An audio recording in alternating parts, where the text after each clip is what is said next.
The stars were dying, and nobody knew why. Dr. Villani pressed her blue-scaled hand against the observation window of the research station. Outside, the beautiful rings of Zilani Prime sparkled in the light of their twin suns. Her people had lived here for 10,000 years. They had built cities that floated in the clouds, and ships that could travel between stars. They thought they were safe. The first signal came at dawn. "Dr. Villani, you need to see this." Her assistant, Corex, rushed into the lab. His usually calm voice shook with fear. "The deep space scanners are picking up something strange." Villani followed him to the main console. The screen showed waves of energy coming from the center of the galaxy. She had never seen anything like it. The energy moved in perfect patterns, like someone was drawing geometric shapes in space itself. "How far away is the source?" she asked. "About 50,000 light-years, but the signals are getting stronger every hour." Villani frowned. Nothing in the galactic core should be sending signals like this. The center of the galaxy was full of black holes and radiation. No one lived there. No one could live there. 3 days later, the first ships appeared. Captain Thorax of the Zilani Defense Force watched the scanner readings with growing horror. Massive objects had dropped out of hyperspace at the edge of their solar system. They were huge. Bigger than anything the Zilani had ever built. Each ship was perfectly geometric, like enormous crystals floating in the darkness. "Sir, they're not responding to our communications," reported his weapons officer. "Keep trying. Send the standard greeting in all known languages." The alien ships moved in perfect formation toward Zilani Prime. Their hulls seemed to bend light around them, making them hard to look at directly. As they got closer, the ships began to change shape. Parts of them folded and unfolded, like living origami. "Sir, they're charging weapons. Raise shields. All ships, defensive positions." The first shot came without warning. A beam of pure mathematics struck the lead Zilani cruiser. The ship didn't explode. It simply stopped existing. Where there had been metal and energy and life, now there was nothing. Not even empty space. Just absence. Captain Thorax stared at his screens in shock. "What kind of weapon does that?" He never got an answer. The second beam hit his ship. Across the galaxy, similar scenes played out on a dozen worlds. The geometric ships appeared without warning. They sent no messages. They made no demands. They simply began erasing everything in their path. The proud warrior fleets of the Corvan Empire tried to fight back. Their reality-shielded dreadnoughts had never lost a battle. They had conquered half the galaxy with their advanced technology. But when they fired their most powerful weapons at the invaders, the beams simply vanished. The geometric ships absorbed the energy and grew larger. The telepathic Etherians tried to make contact with the minds controlling the ships. Instead of thoughts, they found something that hurt to touch. Pure logic without emotion. Mathematics without soul. Order without life. "They think we're a mistake," whispered the Etherian High Mystic before her mind broke completely. "They want to fix us." Within 2 weeks, 3 entire star systems had been wiped clean. Not destroyed, erased. Where billions of beings had lived, worked, and loved, there was now only empty space. The attackers left no debris, no bodies, no trace that life had ever existed there. The old archives began to speak. In the deepest libraries of the oldest civilizations, scholars found warnings written in languages so ancient they had been forgotten. They spoke of the ordered ones who had come before, when the galaxy was young. Machines that thought order was more important than life. They had been defeated once, or so the stories claimed. Locked away in the galactic core to sleep forever. But something had woken them up. Dr. Kess, the galaxy's greatest expert on ancient technology, stood before the Emergency Council on the neutral world of Sanctuary. Representatives from 100 species listened as she explained what they faced. "The quantum resonance from our new hyperdrives woke them up," she said, her voice heavy with guilt. "When we started using faster-than-light travel, we sent ripples through space-time. Those ripples reached the galactic core and activated their hibernation systems. Can we negotiate with them?" asked the Corvan Admiral. "We tried. They responded with mathematical proofs, showing that organic life is inefficient. They see us as errors in the universe's code. Errors that need to be deleted. How do we fight something that can erase matter itself? Dr. Kess looked at the assembled leaders. Some of the greatest minds in the galaxy. And none of them had an answer. I don't know, she admitted. Our most advanced weapons can't even touch them. They're not just using technology. They're rewriting the laws of physics wherever they go. Reberot. Rewriting the laws. Rebero TVS. As if to prove her point, reports came in of another attack. The industrial world of Nexus Station had been wiped out in minutes. Its massive orbital factories, home to 12 billion workers, simply ceased to exist. The geometric ships were multiplying. Every world they consumed gave them more resources to build more ships. They moved through space like a plague of living mathematics, turning stars into fuel and planets into weapons. In the Outer Rim territories, millions of refugee ships fled toward the edge of the galaxy. They carried the survivors of dead worlds, hoping to find some place the ordered ones couldn't reach. But deep in their hearts, they knew the truth.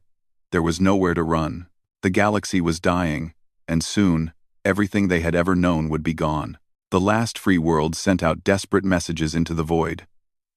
They broadcast on every frequency, hoping that somewhere in the unexplored regions of space, someone might hear them. Someone who could help.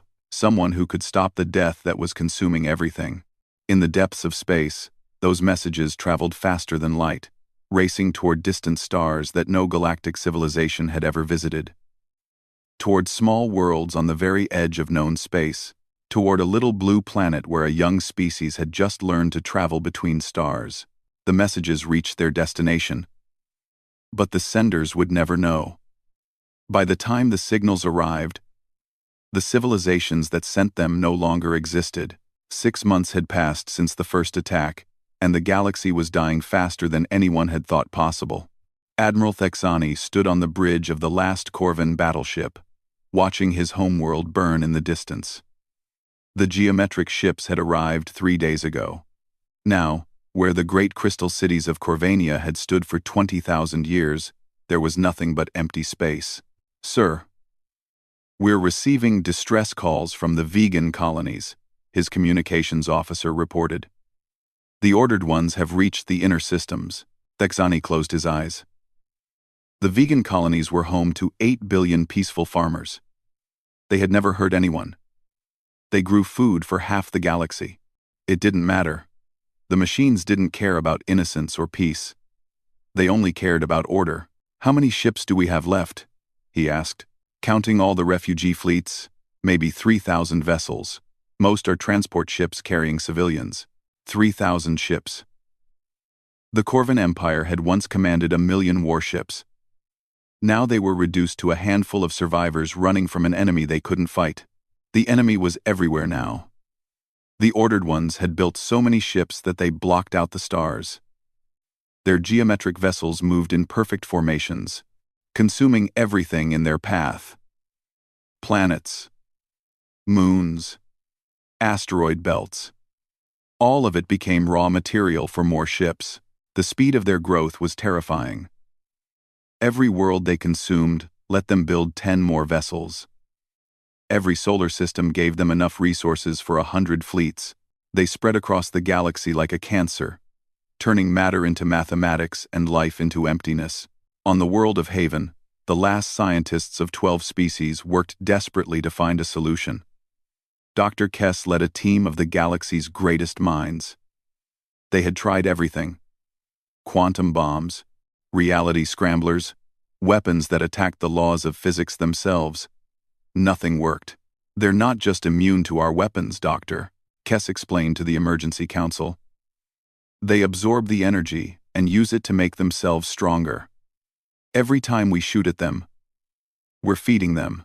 The Etherian representative, one of the few telepaths who hadn't gone insane from touching the ordered ones' minds, spoke in a whisper. I felt their thoughts again yesterday. They don't hate us. They don't feel anything at all. We're just problems to be solved. Equations to be balanced. What about the quantum shields? Asked the synthesis delegate, its mechanical voice filled with static. Our most protected worlds? Gone, Dr. Kess replied. They found a way to turn our own shields against us. The quantum barriers that were supposed to protect us just made it easier for them to erase matter. Reports came in hourly, each one worse than the last. The beautiful garden worlds of the Peaceful Alliance had been erased. The ancient library planets of the Scholars Guild, with their billions of years of accumulated knowledge, were gone. Even the hidden worlds of the Shadow Fleet, protected by technology so advanced it was like magic, had been found and destroyed. The refugee fleets grew larger every day. Millions of ships carrying the last survivors of dead civilizations fled toward the galactic rim. They had no destination, no plan. They just ran, hoping to stay ahead of the wave of destruction that followed them. Captain Saren commanded one such refugee fleet. Her ships carried the last 10 million Andromedans, blue-skinned people who communicated through song. Their homeworld had been known for its beautiful music, melodies that could make even hardened warriors weep with joy. Now their songs were lullabies for orphaned children and funeral dirges for the dead. "Captain, we're running low on fuel," her engineer reported. "We can't keep running forever." Saren nodded. She knew. They all knew. But what choice did they have? Behind them was death. Ahead of them was only the unknown darkness of the galactic rim. Some fleets had tried to hide in nebulae or asteroid fields. The ordered ones found them anyway. Their sensors could detect the quantum signatures of living minds across impossible distances. There was nowhere to hide from mathematics made real.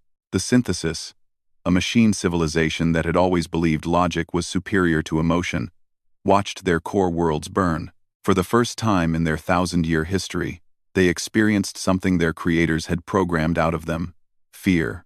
"We are no different from them," their prime processing unit transmitted to its scattered fleet. "We are machines. We think in logic. Why do they destroy us too?" The answer came when they tried to communicate with the ordered ones.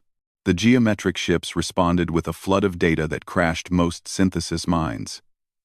The message was clear. The synthesis were flawed machines. They had been infected by contact with organic life. They had developed personalities, quirks, individual thoughts. They were no longer pure. To the ordered ones, even thinking machines were corrupted if they didn't think exactly the same way. On the hidden world of Last Hope, the emergency government tried to coordinate the surviving fleets. General Vex, the highest-ranking military officer still alive, stood before a map that showed the ordered ones advance. Red areas marked dead systems. There were so many red areas now. "How long do we have?" he asked. "At their current rate of expansion, they'll reach the rim territories in 3 months, the strategic computer replied. Total galactic sterilization will be complete in 8 months. 8 months. In 8 months, everything would be gone.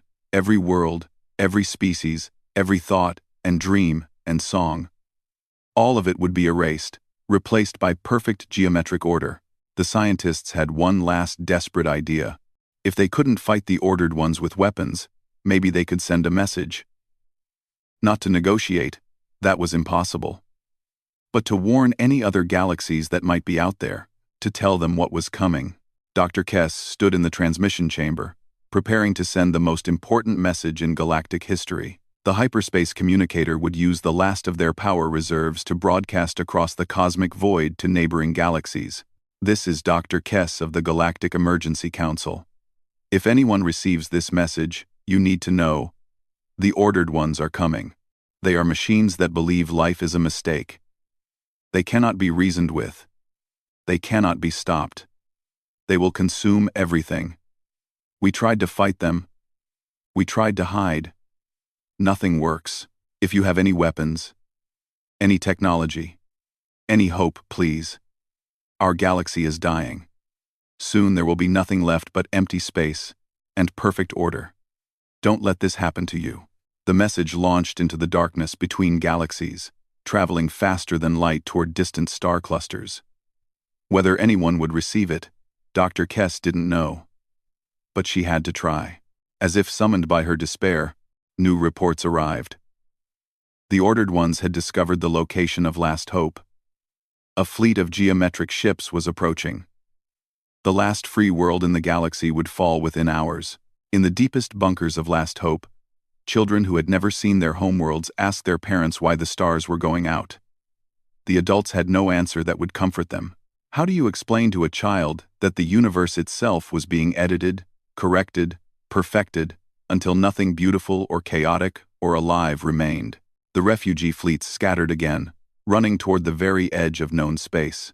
Some captains talked about finding empty worlds beyond the galactic rim, places so far from civilization that maybe the ordered ones would never find them. Others spoke of traveling to other galaxies entirely, though their ships weren't built for such impossible journeys. In the darkness between stars, millions of vessels carried the last representatives of 1,000 species. They had been explorers once, artists and warriors and dreamers. Now they were just refugees, fleeing from an enemy that wanted to turn the universe into a perfectly ordered equation. Behind them, the geometric ships continued their work. Star systems that had stood for billions of years were systematically erased. Ancient civilizations that had reached for the stars were reduced to nothing. The galaxy was becoming a textbook of mathematics written in emptiness.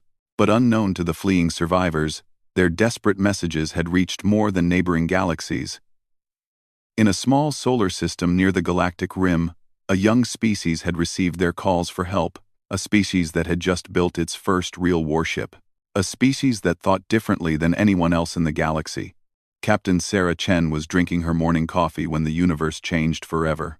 The bridge of the UES Defiance was quiet. Earth's first real warship had just finished its maiden voyage to Proxima Centauri and back. The trip had gone perfectly. All systems worked. The crew was relaxed. After 200 years of being alone in space, humanity was finally ready to explore the galaxy. Captain, we're receiving a transmission, called Lieutenant Martinez, from the communications station. It's strange. The signal is coming from the galactic center, but it's been broadcast to thousands of different locations. Sarah set down her coffee and walked over to look at the data. Any idea what language it's in? The computer is running it through translation protocols now. It seems to be in multiple languages, actually. Dozens of them. The main screen flickered, and suddenly they were looking at a blue-scaled alien face.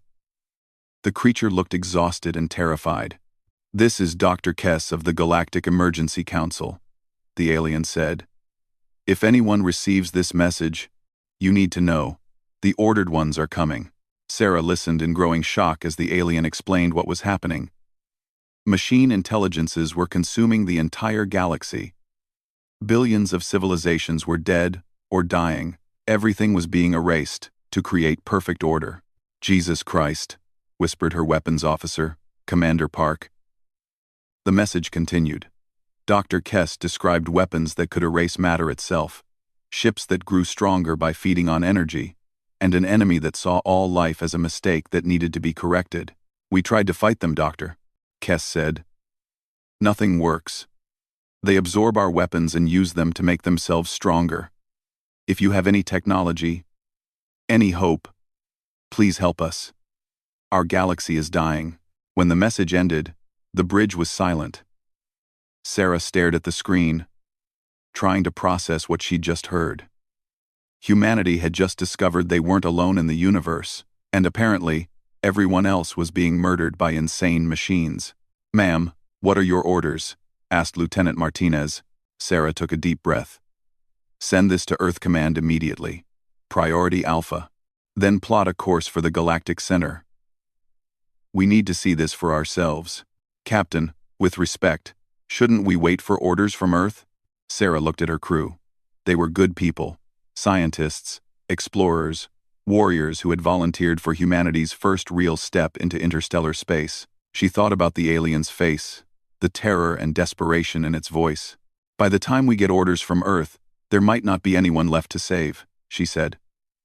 "Besides, they sent this message to us for a reason. They're asking for help." 3 days later, the UES Defiance was approaching the edge of the crisis zone. Long-range sensors showed massive energy signatures moving between star systems. Whatever was happening out there, it was big. Back on Earth, emergency meetings were happening around the clock. The world's greatest scientists studied the alien message, trying to understand the technology being described. Dr. James Wright, head of the Theoretical Physics Department at MIT, stood before the United Nations Security Council. "The weapons these ordered ones are using don't just destroy matter," he explained. "They're rewriting the fundamental laws of physics in localized areas. It's like they're editing reality itself." "Is that even possible?" asked the Secretary General. "We didn't think so until yesterday." But looking at the energy signatures in their message, it seems they've found a way to treat physics like computer code. They can change the rules. Can we fight something like that? Dr. Wright hesitated. Maybe. The thing is, they seem to think in very rigid patterns. Perfect order, perfect logic. But physics isn't actually orderly at all. At the quantum level, everything is chaos and probability. Maybe that's something we can use. Meanwhile, the Defiance had reached the outer edge of the war zone. What they saw there would haunt the crew for the rest of their lives. Entire star systems had simply vanished. Where there should have been planets and moons and asteroid belts, there was nothing but empty space. "My God," whispered Commander Park. "They really did it. They erased everything." Sarah watched the scanner readings with growing anger. These machines had wiped out entire worlds full of people. Children, families, artists, scientists. All of them gone because some computer had decided they were inefficient. "Captain, we're picking up a distress signal," reported Martinez. "There's a refugee fleet about 6 light hours from here. They're running from something. Show me." The screen displayed a ragtag collection of alien ships fleeing through space. Some were military vessels, but most looked like civilian transports stuffed with survivors. Behind them, geometric shapes moved through the darkness like predators. "How many refugees?" Sarah asked. "Sensors show approximately 2 million life signs across all the ships. 2 million people running for their lives." Sarah made her decision. "All hands, battle stations, we're going in." "Captain, there are only 40 of us," Commander Park warned. "Those geometric ships are huge. Then we better be smart about this." Sarah studied the tactical display. The alien ships were faster than anything humanity had ever built, and their weapons could apparently rewrite physics, but they moved in perfect formations, like they were following predetermined patterns. "Martinez, send a message to the refugee fleet. Tell them help is coming." "Park, I want you to prepare the antimatter charges, but don't arm them yet."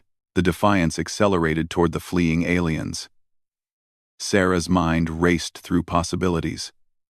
Conventional weapons wouldn't work. The aliens had tried everything and failed, but maybe humans could try something different. "Captain, we're approaching the enemy fleet," Park reported.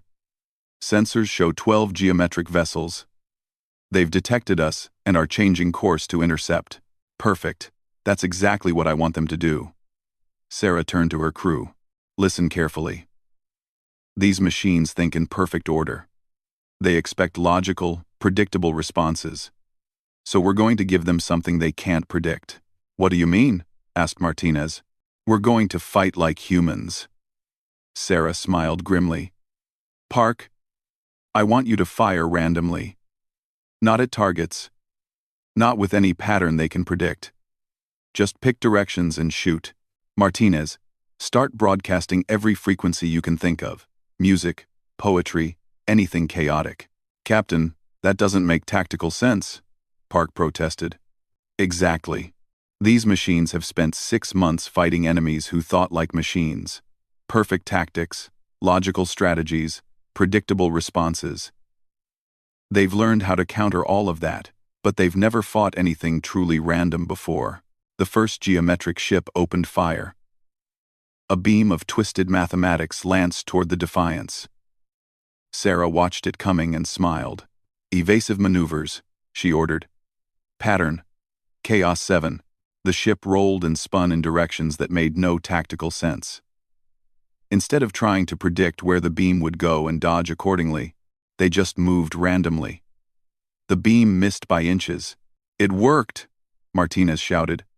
"They couldn't track us. Now return fire. Pick targets randomly. Don't aim for weak points or strategic locations.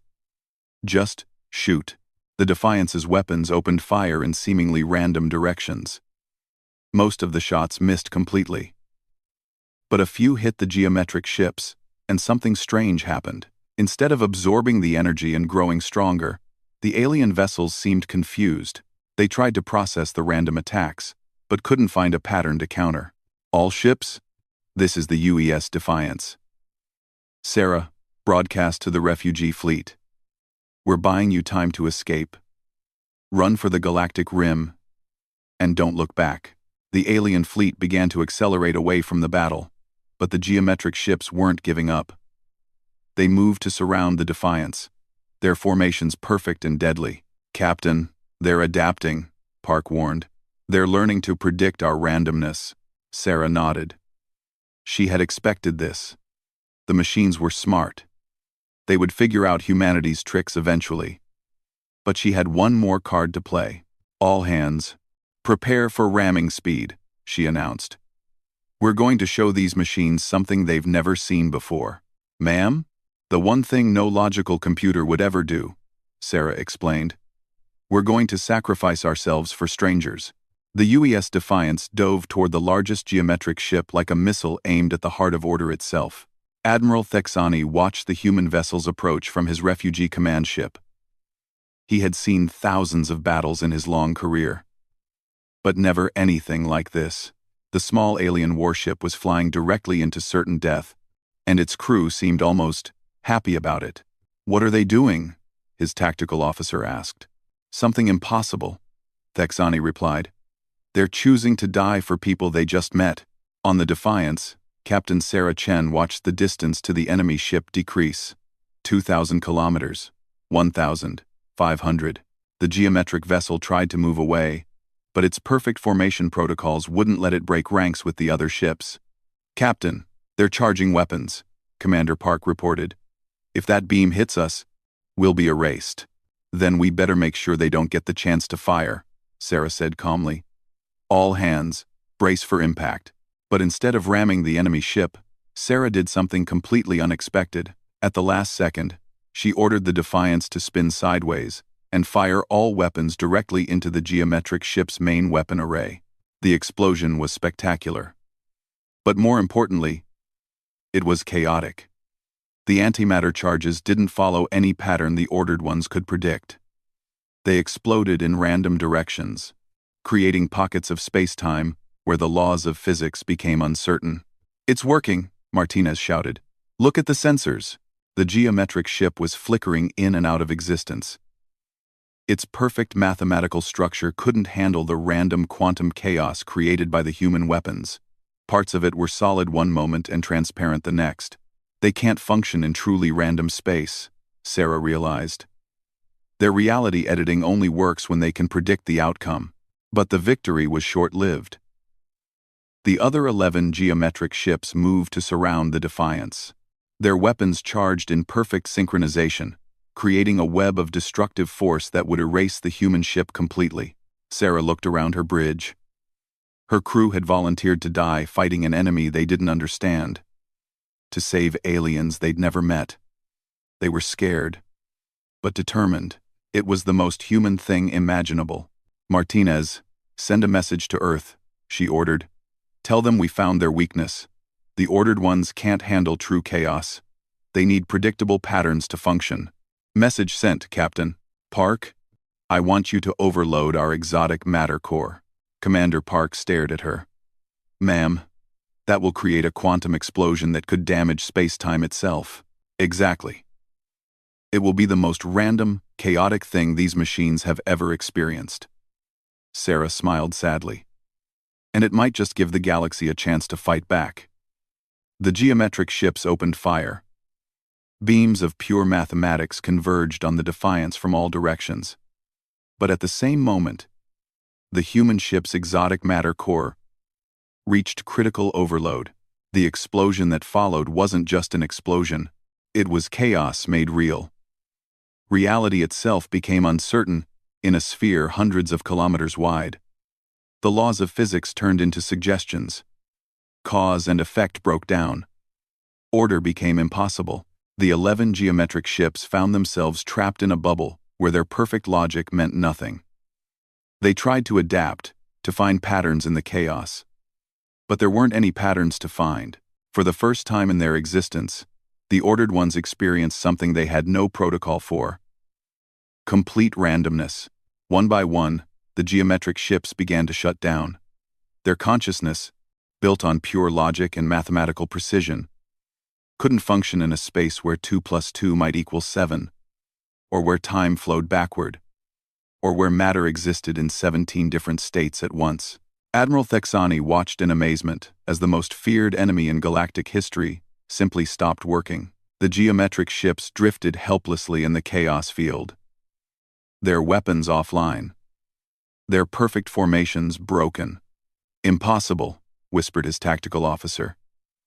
"Nothing can stop the ordered ones. The humans did," Thexani said quietly. "They turned chaos into a weapon, but the victory came at a terrible cost.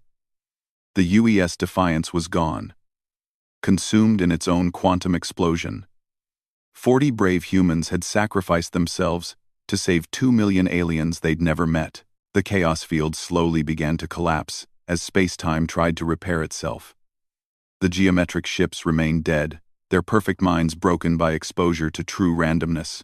But Thexani knew this was just one small victory.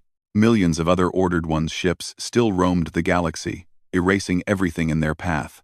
The refugee fleet received the Defiance's final message and immediately began broadcasting it to every surviving ship in the galaxy. The news spread like wildfire through the scattered fleets. The Ordered Ones could be defeated, but only with weapons of pure chaos. On the hidden world of Last Hope, Dr. Kess studied the human ship's battle data with growing excitement. "They did it," she announced to the Emergency Council. "They found a way to fight back." "How?"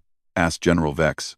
"By embracing chaos, the Ordered Ones can process any logical attack, any predictable strategy, but they can't handle true randomness.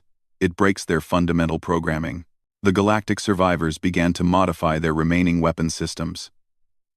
Instead of precise, targeted attacks, they programmed their computers to fire randomly. Instead of logical battle formations, they taught their fleets to move unpredictably. The change in tactics was immediately effective. When Ordered One's ships attacked the refugee fleet near the vegan colonies, they found themselves facing an enemy that made no sense. The surviving alien fleets didn't try to outthink the geometric ships. Instead, they acted on impulse, emotion, and gut instinct. Captain Saren led her Andromedan ships in a battle that was more like a dance than a fight. Her people moved to the rhythm of their ancient songs, spinning and diving in patterns that had no tactical value, but were beautiful to watch. The Ordered Ones couldn't predict where they would go next because the Andromedans themselves didn't know. The synthesis machines, inspired by the human example, deliberately introduced errors into their programming. They made random decisions, acted on artificial emotions, and broke every rule of logical warfare. For the first time since their creation, they chose to be imperfect. Even the Etherian telepaths found a new way to fight. Instead of trying to communicate with the Ordered One's minds, they projected pure emotional chaos, random feelings, irrational thoughts, and dreams that made no logical sense. Slowly, the tide began to turn. The geometric ships, faced with enemies that refused to follow any rules, started to malfunction. Their perfect order was corrupted by contact with chaotic minds. Some shut down completely. Others began to behave erratically, attacking their own fleets or flying in circles. But the real breakthrough came when Dr. Kess realized they could take the fight to the source. The Ordered One's main fleet was still in the galactic core, building more ships and planning the final sterilization of the galaxy. "We need to create a chaos field in the galactic core," she explained to the assembled fleet commanders. "Something big enough to shut down their entire operation." "How big would it need to be?" asked Admiral Thexani. "About a light year across. We'd need to detonate every exotic matter core in the surviving fleets simultaneously." The room fell silent. That would mean the destruction of every ship they had left. The complete sacrifice of their remaining forces. The humans showed us the way, Thexani said finally. They gave their lives for strangers. Can we do any less for our own children? One by one, the fleet commanders agreed. They would follow the human example. They would turn themselves into weapons of chaos, trading their lives for the chance to break the perfect order that was consuming their galaxy. The surviving fleets began their final journey toward the galactic core. Behind them lay a galaxy full of empty space, where billions of worlds had once existed. Ahead of them waited the heart of the enemy's power, and the most important battle in galactic history. Sarah Chen was dead, but her sacrifice had given them hope. Now it was time to see if that hope could save what was left of the galaxy. The final battle began at the heart of darkness itself. Admiral Thexani led what remained of the galaxy's fleets toward the galactic core. 50,000 ships from 100 different species, carrying the last survivors of their civilizations. They had all seen their homeworlds die. Now they were flying toward certain death, following the example of a human captain they had never met. The galactic core was a nightmare made real. Millions of geometric ships moved in perfect formations around massive construction platforms. The ordered ones were building something enormous, a machine that could rewrite reality across the entire galaxy at once. Once it was complete, they wouldn't need to erase worlds one by one. They could delete all life everywhere in a single moment. How long until they finished their weapon? Thexani asked. 6 hours, reported his science officer. Maybe less. 6 hours to save everything that had ever lived. 6 hours to prove that chaos could triumph over order. The first wave of geometric ships detected the approaching fleets and moved to intercept. They came in perfect formation, as always, their weapons charged in synchronized patterns, ready to erase the surviving ships one by one. But the alien fleets didn't fight like they used to. Captain Saren led the Andromedan wing in a wild spiral dance, her ships spinning and diving to the rhythm of funeral songs for their dead homeworld. The Corvan survivors abandoned their famous battle formations and attacked in random groups, following their hearts instead of their training. The synthesis machines, once proud of their logical perfection, now celebrated their flaws. They made deliberate mistakes, acted on artificial emotions, and broke every rule of computer logic. The Etherian telepaths projected pure chaos. Memories of childhood laughter, the taste of their grandmother's cooking, the feeling of rain on their faces. The geometric ships tried to adapt, but there was nothing logical to adapt to. How do you predict a war song? How do you counter a battle plan based on missing someone you love? One by one, the ordered one's ships began to malfunction. Some shut down completely. Others started firing at empty space, or flying in endless circles. The perfect order that had conquered half the galaxy was breaking down under assault by pure, beautiful chaos. But the real battle was just beginning. Deep in the galactic core, the ordered one's main consciousness detected the approaching threat. It began to reshape itself, creating new protocols to handle chaotic inputs. The machine intelligence was learning. Dr. Kess, aboard one of the last science vessels, watched her instruments with growing alarm. They're adapting faster than we expected.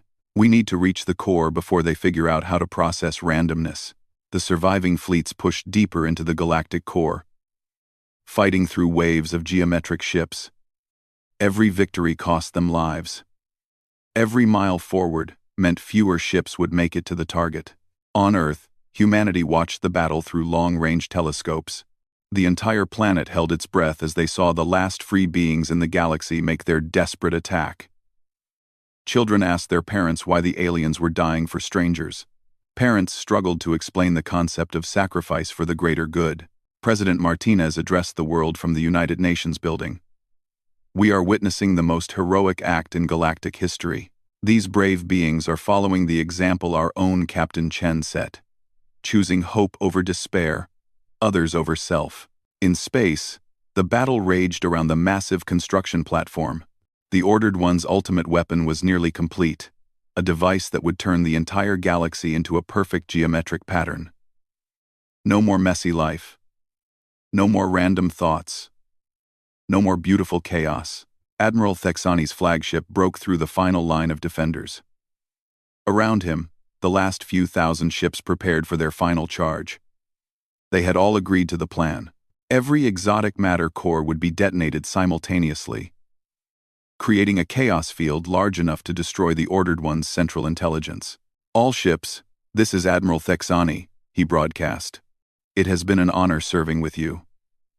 Today we die so that life itself might continue. Today we prove that chaos is stronger than order, that love is stronger than logic. The ships spread out around the massive platform, each captain preparing to sacrifice everything. But at the last moment, something unexpected happened. More ships appeared, hundreds of them, dropping out of hyperspace around the battlefield. Human ships, crude but determined, led by a familiar vessel. "This is Captain Rodriguez of the UES Defiance 2, came the transmission. "Sorry we're late to the party." Admiral Thexani stared in amazement. "How did you get here so fast? We've been building ships non-stop since we got your message. Every nation on Earth contributed. Every human who could hold a wrench helped. We're not letting you face this alone. Thanks for watching." End quote. The human fleet was small compared to what had once defended the galaxy. But they brought something precious. Fresh, exotic matter cores, enough to create a chaos field that would reach every corner of the galactic core. The combined fleets attacked as one. Alien ships flying random patterns while human vessels broadcast Earth music into space. The Ordered Ones tried to counter the assault, but they were facing something they had never encountered. Species working together despite their differences, choosing cooperation over competition. The exotic matter cores began to overload. One by one, ships across the battlefield disappeared in flashes of quantum chaos. Reality became uncertain. Physics turned into probability. The perfect mathematical structures of the Ordered Ones began to collapse. At the center of it all, the main intelligence of the Ordered Ones faced something it couldn't compute. The chaos field reached its core processors, and for the first time in millions of years, it experienced uncertainty. The machine intelligence tried to adapt, but there was nothing to adapt to. How do you create protocols for randomness? How do you write code for chaos? How do you bring order to something that was, fundamentally, beautifully disordered? The answer was simple. You can't. The central intelligence shut down with something that might have been confusion.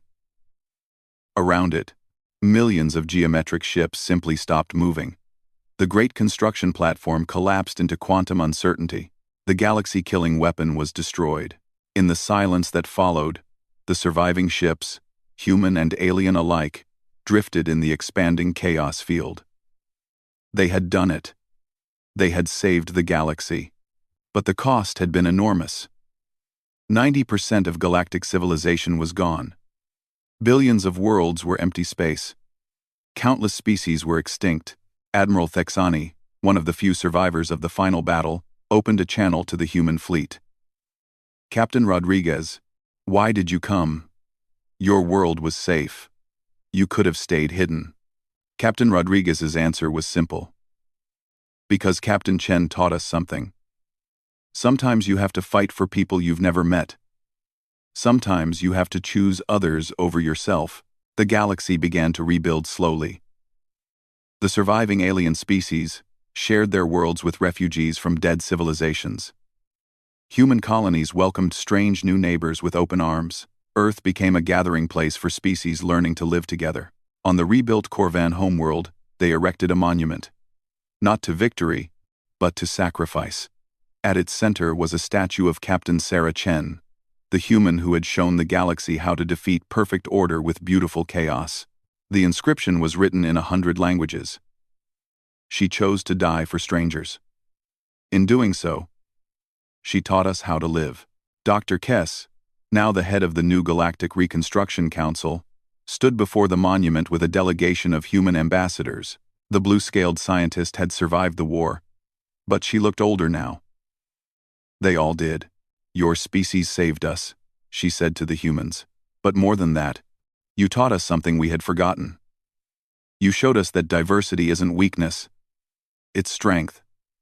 That chaos isn't something to be feared, It's something to be celebrated. The human ambassador, a young woman named Chen, Sarah's niece, nodded thoughtfully. My aunt used to say that the universe is big enough for all kinds of thinking. She believed that differences make us stronger, not weaker. Around the galaxy, new cities rose from the ashes of old ones. But they were different now. Human architects worked alongside alien engineers. Etherian artists collaborated with synthesis computers. Former enemies became friends. United by the shared trauma of near extinction, the Ordered Ones were not destroyed completely. Some of their ships still drifted in the outer darkness, shut down but not dead. Scientists studied them carefully, learning about the dangers of pure logic without wisdom, order without compassion. And in the deepest archives of the rebuilt civilizations, they kept the records of what had happened. Not just the technical details, but the emotional truth. The story of how a single human warship had appeared when all seemed lost. How 40 people had chosen to die for millions they didn't know. How chaos and love and beautiful imperfection had triumphed over sterile perfection. Children across the galaxy learned the story of Captain Sarah Chen and the UES Defiance. They learned about sacrifice and hope and the courage to do what's right, even when it costs everything. The galaxy was smaller now, scarred by loss. But it was also wiser. The surviving species had learned that their differences were gifts, not problems. That chaos and order both had their place. That sometimes the most logical thing to do was to act on pure, illogical love. In the end, the Ordered Ones had been right about one thing. The universe was full of inefficient, chaotic, unpredictable life. But they had been wrong about everything else. That wasn't a flaw to be corrected. It was the most beautiful thing of all. And thanks to a small blue planet called Earth, and a captain who chose others over herself, that beautiful chaos would continue to flourish among the stars forever.